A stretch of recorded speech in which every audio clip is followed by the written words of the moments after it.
Hallelujah. प्रभु की स्तुति हो, परमेश्वर का धन्यवाद। आइए हम प्रार्थना करेंगे प्रियो।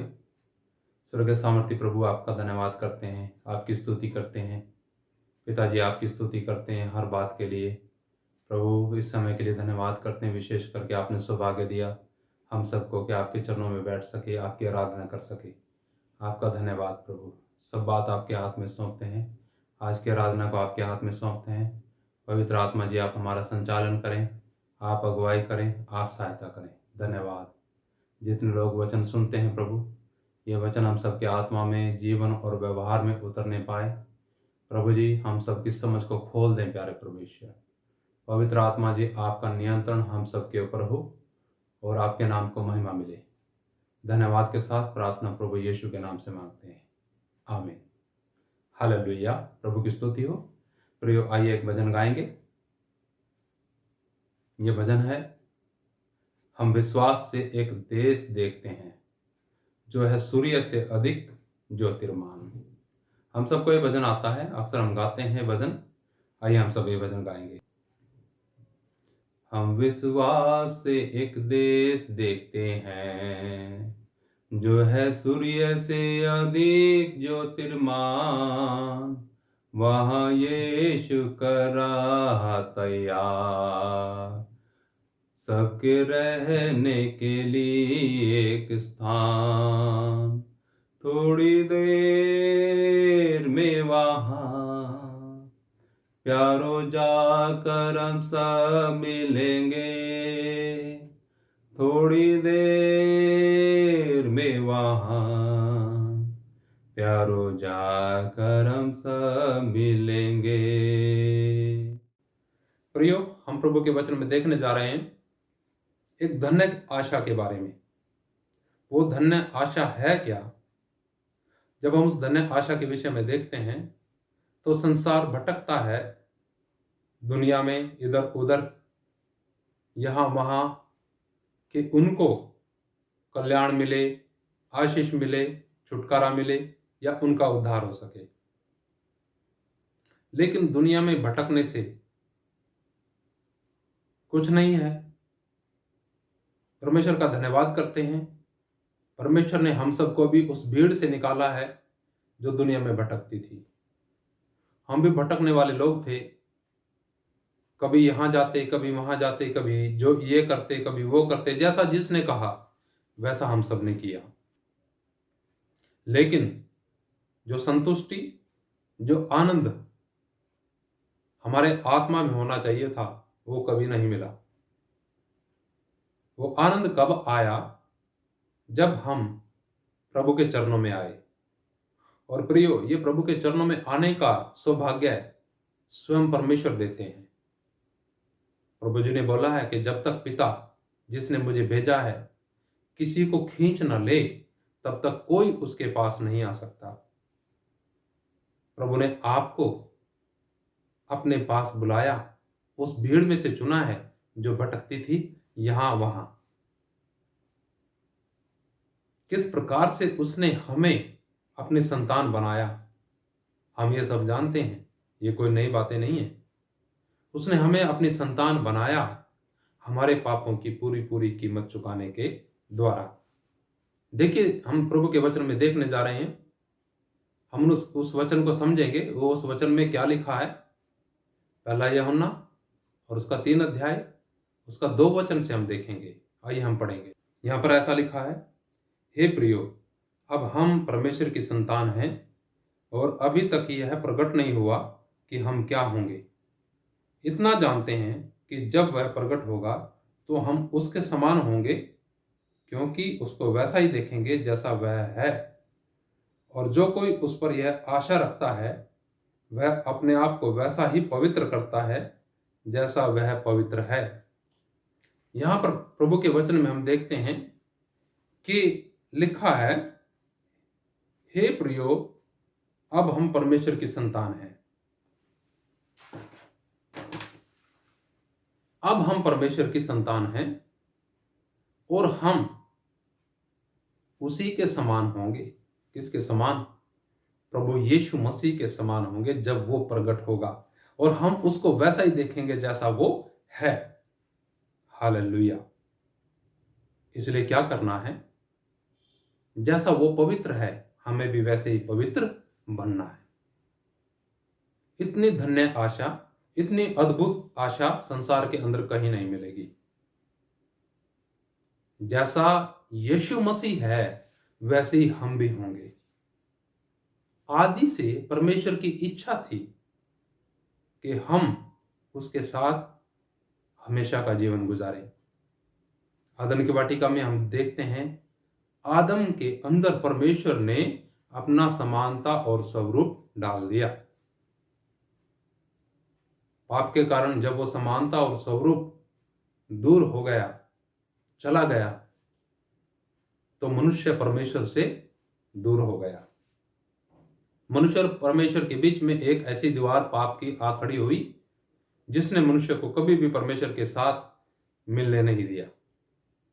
इस पाप की दीवार को यीशु मसीह ने अपने लहू की एक एक बूंद बहाकर ढा दिया।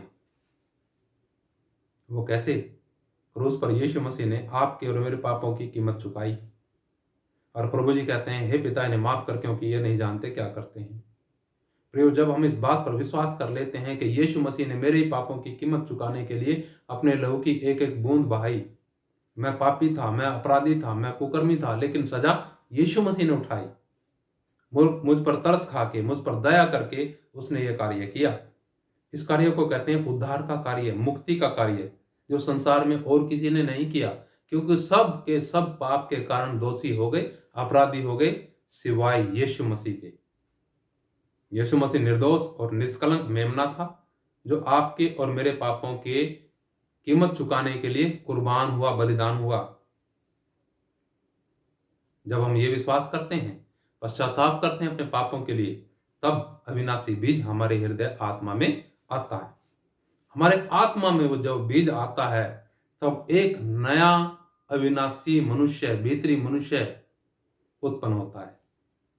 ऐसा लिखा है पहला पत्रस 1 अध्याय उसका 23 वचन में, कि तुमने नाशवान नहीं परंतु अविनाशी बीज से सदा ठहरने वाले परमेश्वर के जीवित वचन के द्वारा नया जन्म पाया है। प्रियो, ये नया जन्म अति आवश्यक है उस व्यक्ति के लिए जिसने परमेश्वर की समानता और स्वरूप में बनना है।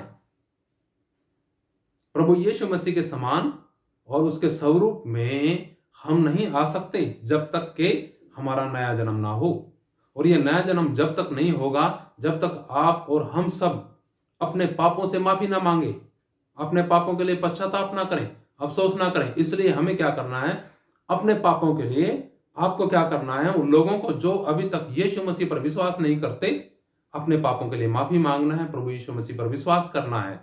और जो लोगों ने विश्वास कर चुके, जो लोग प्रभु यीशु मसीह के ऊपर विश्वास करके चल रहे हैं, उन लोगों को वैसा ही पवित्र होना है जैसा वो पवित्र है, क्योंकि जब वो प्रकट होगा, हम उसे वैसा ही देखेंगे जैसा वो है। जब हमारे विचार, हमारा चाल चलन, हमारी सोच, हमारा व्यवहार वैसा होगा जैसा यीशु मसीह का होता है, तो प्रियो, जब ये दुनिया छोड़ के जाएंगे तो हम उसके साथ हमेशा हमेशा निवास करने पाएंगे। प्रभु यीशु मसीह कहते हैं, मैं वो रोटी हूं जो स्वर्ग से उतरी है। ये रोटी उस व्यक्ति को बहुत आवश्यक है जो व्यक्ति यीशु मसीह पर विश्वास करने के द्वारा नया जन्म पाया है, जिस व्यक्ति का उद्धार हुआ है, जिस व्यक्ति का कल्याण हुआ है, उस व्यक्ति को इस रोटी की, स्वर्गीय रोटी की अति आवश्यकता है। उसके बिना वो परमेश्वर के समानता और स्वरूप में कभी बढ़ ही नहीं सकता। बहुत सी और भी बातें हैं, लेकिन एक मुख्य बात यूहन्ना रचित सुसमाचार उसका 6 अध्याय में लिखा है 53 में, कि मैं वो रोटी हूं जो स्वर्ग से उतरी है, जो मुझे खाता है अनंत जीवन उसके पास है। प्रभु यीशु मसीह अनंत जीवन देते हैं। जब हम उसकी वाणी सुनते हैं, उसकी वाणी को, उसके वचन को अपने जीवन और आत्मिक व्यवहार में, भौतिक व्यवहार में और हर प्रकार के व्यवहार में लेकर के आते हैं। यानी हम ऐसा कह सकते हैं, हमारे जीवन का हर एक पहलू परमेश्वर के वचन के आधारित निर्धारित होता है। उसके अनुसार जब हम चलते हैं तो हम परमेश्वर की संतान कहलाते हैं। क्या हम कह सकते हैं आज की शाम कह सकते हैं कि मैं परमेश्वर की संतान हूं, और जब वो प्रकट होगा तो मैं उसी के समान हूंगा। मैं उसको वैसा ही देखूंगा जैसा वो है। हालेलुया। प्रियो, एक बार फिर से हम वही भजन जो हमने गाया था दोहराएंगे। आइए आंखें बंद करें, उस भजन को दोहराएं, प्रार्थना के साथ समाप्त करेंगे। हम विश्वास से एक देश देखते हैं, जो है सूर्य से अधिक ज्योतिर्मान। वहाँ यीशु कर रहा तैयार, सबके लिए एक रहने का स्थान। हम विश्वास से एक देश देखते हैं, जो है सूर्य से अधिक ज्योतिर्मान। वहाँ यीशु कर रहा तैयार, सबके लिए एक रहने का स्थान। थोड़ी देर में वहाँ प्यारो जाकर हम सब मिलेंगे। थोड़ी देर में वहाँ प्यारो जाकर हम सब मिलेंगे। यीशु के साथ रहेंगे वहाँ, संतों के साथ रहेंगे वहाँ। अब न होगा संताप न विलाप, यीशु पोंछेगा आंसू वहाँ। यीशु के साथ रहेंगे वहाँ, संतों के साथ रहेंगे वहाँ। अब न होगा संताप न विलाप, यीशु पोंछेगा आंसू वहाँ। थोड़ी देर में वहाँ प्यारो जाकर हम सब मिलेंगे। थोड़ी देर में वहाँ प्यारो जाकर हम सब मिलेंगे। प्यारो जाकर हम सब मिलेंगे।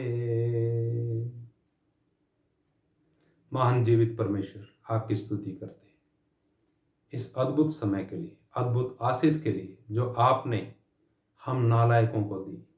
प्रभु, हम नासमझ अपराधी थे, और प्रभु आपने हमारे अपराधों को अपने ऊपर लिया और हमारे जीवनों में विश्वास डाला, उद्धार दिया, मुक्ति दी, कल्याण किया। प्रभु आपका धन्यवाद।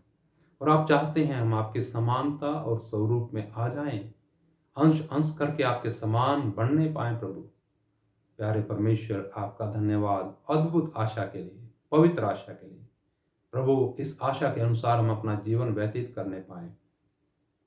जितने भाई बहन, हम सब, बच्चे बुजुर्ग नौजवान, जो भी इन वचनों को सुनते हैं, मेरे प्रभु हर एक का उद्धार हो, हर एक का कल्याण होने पाए।